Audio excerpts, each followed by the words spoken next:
The first studies on pressure in the intervertebral discs showed something very curious. Sitting upright without any kind of backrest puts more mechanical overload on the discs than if we were standing.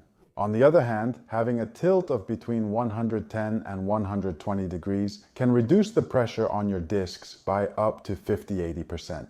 This doesn't mean that sitting is always worse than standing, but rather that it affects your back.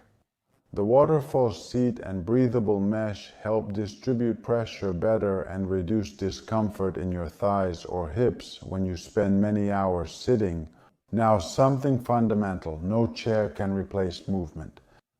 The scientific evidence is clear. Standing up 1 to 3 times every 30 to 60 minutes reduces discomfort and fatigue without having a real impact on your productivity. I do it constantly. I get up, walk, stretch, and then sit down again, full of energy.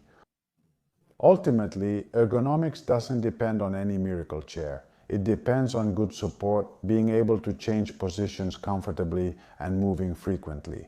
The Doro C300 is a good example of how to apply all these principles within a chair.